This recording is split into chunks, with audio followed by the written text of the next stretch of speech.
ассалому алайкум бинандагони гиромӣ, барномаи ахборро аз телевизиони Тоҷикистон мустақиман манзуратон мегардонем. Дар студия Қурбонзода.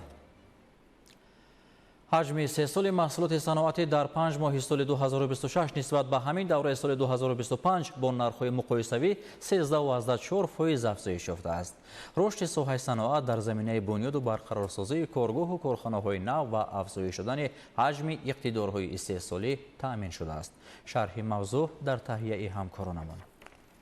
рушди соҳаи саноат ва дар заминаи бунёду барқарорсозии коргоҳу корхонаҳои муосир афзоиш додани ҳаҷми иқтидорҳои истеҳсолӣ на танҳо аҳамияти муҳими иҷтимоии иқтисодӣ дорад, балки ба роҳ мондани истеҳсоли маҳсулоти рақобатпазири ба содирот нигаронидашудаи ватанӣ омили асосии муаррифии бештари молу маҳсулоти Тоҷикистон дар хориҷи мамлакат мегардад. дар 5 моҳи соли 2026 дар доираи ҳадафҳои муҳими рушд ва иқдомҳои бузурги созандагӣ ба истиқболи ҷашни 35-солагии истиқлоли давлатӣ на танҳо шумораи корхонаҳо ва ҳаҷми истеҳсолот афзоиш дода шудааст, балки ба масъалаи истеҳсоли номгӯии нави маҳсулоти вазкунандаи воридот диққати аввалин дараҷа зоҳир гардида, дар баробари таъмини талабот ҳамзамон содироти молу маҳсулоти ватанӣ ба хориҷи мамлакат бештар гардидааст. ҳаҷми истеҳсоли маҳсулоти саноатӣ дар Тоҷикистон 13.4% афзоиш ёфт. дар моҳҳои январ-майи соли 2026 корхонаҳои саноатӣ якҷо бо соҳибкорони хусусӣ дар кишвар ба маблағи 27 миллиарду 597 миллион сомонӣ маҳсулот истеҳсол намуданд. ҳаҷми истеҳсолот нисбат ба ҳамин давраи соли 2025 бо нархҳои муқоисавӣ 13.4% зиёд гардидааст. соҳаи саноат яке аз соҳаҳои калидии рушди устувори иқтисоди миллӣ ба ҳисоб меравад ва бо дар назар дошти аҳамияти стратегӣ доштани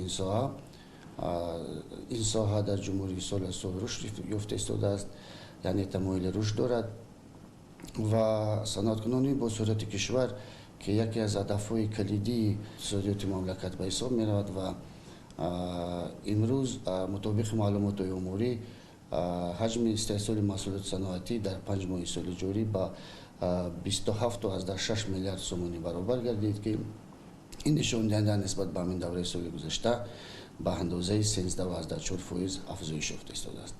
таҳлилҳо нишон медиҳанд, ки афзоиши истеҳсолот пеш аз ҳама аз ҳисоби рушди саноати коркард, ки 26.9% афзудааст, таъмин гардидааст. ҳамзамон дар бахшҳои таъминоти нерӯи барқ, газ, буғ ва тозакунии ҳаво афзоиш 15.6% ва дар бахши таъминоти об, тозакунӣ, коркарди партовҳо ва маҳсулоти дуюмдараҷа 21%-ро ташкил додааст. дар сатҳи минтақаҳо низ нишондиҳандаҳои мусбат ба қайд гирифта шуданд.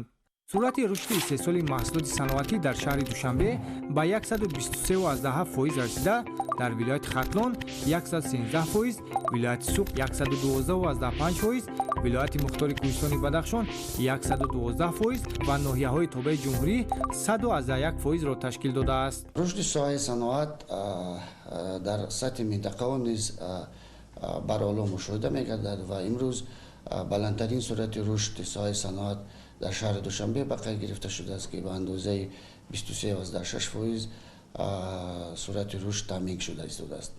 ва дар баробари ин рушди соҳаи саноат дар дигар минтақаҳо аз ҷумла дар вилояти Суғд ба андозаи 12.5%, вилояти Мухтори Кӯҳистони Бадахшон 12%, вилояти Хатлон 13% ва шаҳри ноҳияи Тобе ба андозаи 0.1% рушд ёфта истодааст.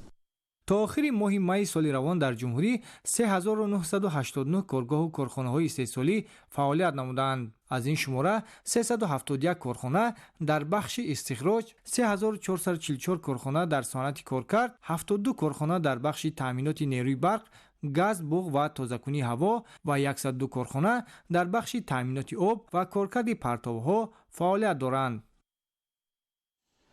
дар ноҳияи Шуғнон ба рушди занбури асалпарварӣ таваҷҷӯҳи хоса зоҳир мегардад. имрӯз ин соҳа ба яке аз бахшҳои муҳими кишоварзии ноҳия табдил ёфта дар таъмини амнияти озуқаворӣ, таъсиси ҷойҳои навикорӣ ва баландбардоштани сатҳи неку аҳволии сокинон саҳми назар аст мегузорад. тафсилот дар гузориши Моҳираи Тоҳир. занбури асалпарварӣ яке аз бахшҳои сердаромад ва афзалиятноки соҳаи кишоварзӣ маҳсуб ёфта дар таъмини бозори дохилӣ бо маҳсулоте аз ҷиҳати экологӣ тоза ва беҳтар намудани сатҳи зиндагии аҳолӣ нақши муҳим дорад. Дар ноҳияи Шуғнон ки табиати нотакрор ва рустаниҳои гуногуни шаҳдовар дорад, барои рушди ин соҳа тамоми имкониятҳои мусоид фароҳам оварда шуданд. тибқи маълумоти оморӣ имрӯз дар ҳудуди ноҳия зиёда аз 720 оилаи занбури асал парвариш карда мешавад. ҳар сол ҳаҷми истеҳсоли асал афзоиш ёфта, маҳсулоти занбури асалпарварони ноҳия дар намоишгоҳҳои ҷумҳуриявӣ ва ярмаркаҳои фурӯши маҳсулоти кишоварзӣ муаррифӣ гардида харидоруни зиёд пайдо мекунад. яке аз занбури асалпарварони муваффақи ноҳияи Шуғнон Зиёбек Зиёбеков мебошад. ӯ зиёда аз 120 оилаи занбур дошта, бо истифода аз таҷрибаи чандин сола ва имкониятҳои мусоиди табиии ҳамасола асали хушсифати Кӯҳистон истеҳсол менамояд. имрӯзо дар ҷамоат Девод Пурсинев зиёда аз 170 оилаи занбур мавҷуд аст ки маҳсулоти он на ин ки ба сокинони ҷамоати Девод, балки берун аз он ҳам ба фурӯш бароварда мешавад, чунки соҳаи занбури асалпарварӣ яке аз соҳаҳои афзалиятноки ноҳияи Шуғнон мебошад, чунки ноҳияи Шуғнон ин худ як минтақаест ки барои парвариши занбури асал хеле мусоид мебошад. дар баробари ин дар ҷамоати деҳоти Мирзоҷон Ширинҷонов низ шумораи зиёди хоҷагидорон ба парвариши занбури асал машғул мебошанд. бо дастгирии мақомоти маҳаллӣ ва сохторҳои соҳавӣ барои рушди мебадаи ин бахш зиёд намудани шумораи оилаҳои занбур, баланд бардоштани сифати маҳсулот ва ворид намудани таҷрибаҳои муосири соҳавӣ тадбирҳои амалӣ андешида мешаванд. масъулин мегӯянд рушди занбури асалпарварӣ на танҳо ба афзоиши истеҳсоли маҳсулоти аз ҷиҳати экологии тоза мусоидат мекунад, балки дар таъсиси ҷойҳои нави корӣ, баланд бардоштани даромади оилаҳо ва рушди иқтисоди деҳот низ нақши муассир дорад. бо истифодаи самараноки имкониятҳои табиии ноҳияи Шуғнон ва дастгирии пайвастаи давлату ҳукумат, дурнамои рушди ин соҳа бозам умедбахш арзёбӣ мегардад. Моҳираи Тоҳир, Муборакшоҳи Рустам, ноҳияи Шуғнон, Ахбор. дар ноҳияи Фархор барои бунёду навсозии бино ва иншоот ва фароҳамсозии инфраструктури зарурӣ дар самти маориф тадбирҳои муҳим амалӣ мешавад. дар ин замина имрӯзҳо дар назди қисме аз муассисаҳои таълимӣ бинову синфхонаҳои иловагӣ сохта шуда, дар дигар муассисаҳо корҳои таъмири дохил ва берунии бино ҷараён дорад. тафсилоти бештар дар таҳияи ҳамкоронамон.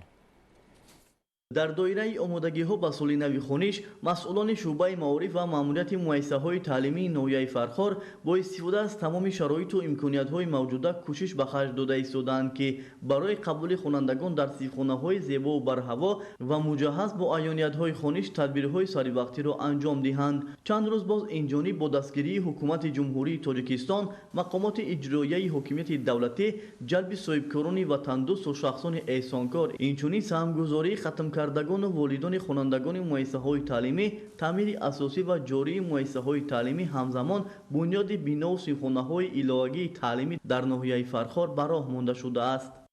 нуқтаеро иқтибос аз асари пешвои миллат чеҳраи мондагор қайд кардани ҳастанд ки агар шараф хоҳӣ, агар ҳаёт хоҳӣ, агар оянда хоҳӣ, ҳарчи тезтар ва бештар ба шоҳроҳи маориф қадам гузор. имрӯзам мардуми баору номуси Фархор, соҳибкоро, падару модарон, омӯзгорон дар рафти таъмир дар муассисаҳои таълимӣ кӯмаки худро расонида истодаанд. бо дили пур гуфта метавонем ки то соли нави хониш ҳамаи муассисаҳои таълимии ноҳияи Фархор дар сатҳи хуб аз таъмири капиталӣ мебароянд. дар ҳамин замина дар аксар муассисаҳои таълимии ноҳия аллакай дохил ва беруни бино рангу бор, мизу курсиҳо ва дару тирезаҳои таъмирталаб пурра таъмир гардида барои соли нави таҳсил омода карда шуданд. дар доираи чунин тадбирҳо ҳамзамон толорҳои варзишиву маҷлисгоҳи муассисаи таҳсилоти миёнаи умумии рақами 25 деҳаи Гулшанд ки чандсолаҳо таъмир нагардида буданд, аз таъмири асосӣ бароварда шуданд.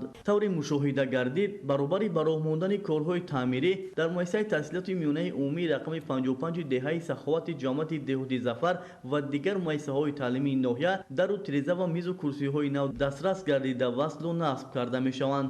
дар ин муассисаи таълимӣ таъмири асосӣ бо вусъат идома дошта, масъулон талош варзида истоданд ки то оғози соли нави таҳсил корҳоро пурра ба анҷом расонанд. хатмкардагони муассисаи таҳсилоти миёнаи умумии рақами 31 деҳаи Меҳрободи تشکیلات جماعت دهاتی در قد ناحیه فرخار اقدام گرفتند که در نزد بینای مؤسسه تعلیمی بینای نوی دو آشیانه ساخته به استفاده دهند. علاقه کارها در اینسان به طور شبانه روزی ادامه دارد تا در مهلت پیشبینی گردیده ساختمان خاتمه یابد. زیاده از 24 صنفخانه دو آشیانه میشد. یکم آشیانه عضو علاقه به اتمام رسید.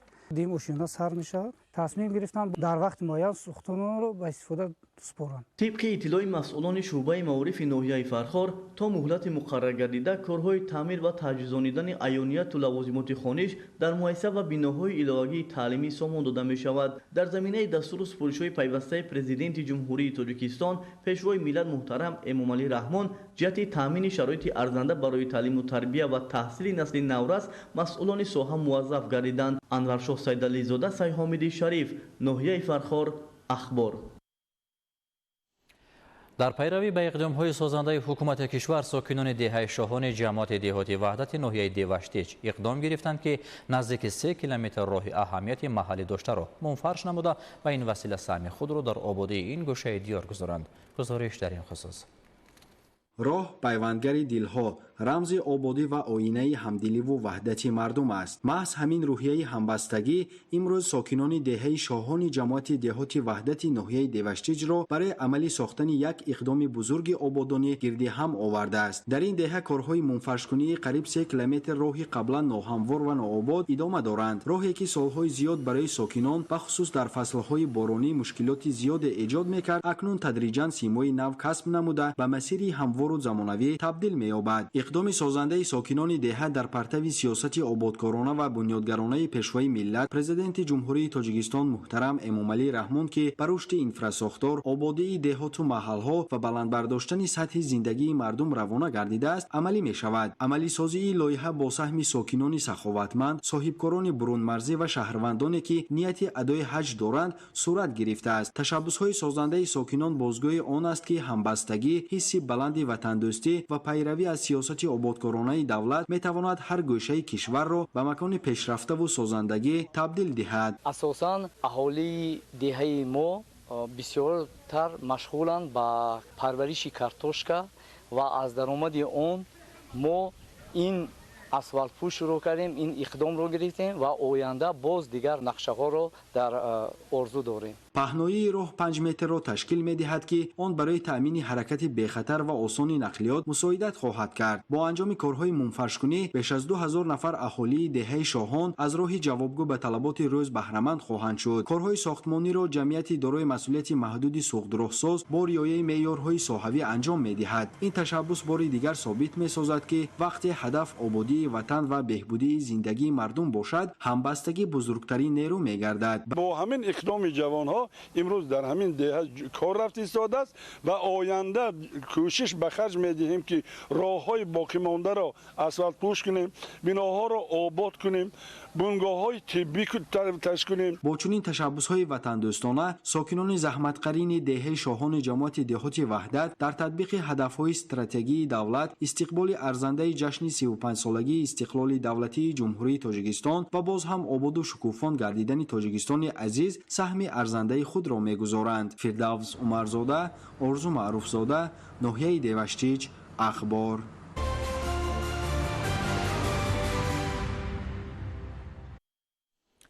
بیننده‌های عزیز، شما را در نشرهای بعدی با خبرهای نو شناس می‌کنیم. سلامت باشید.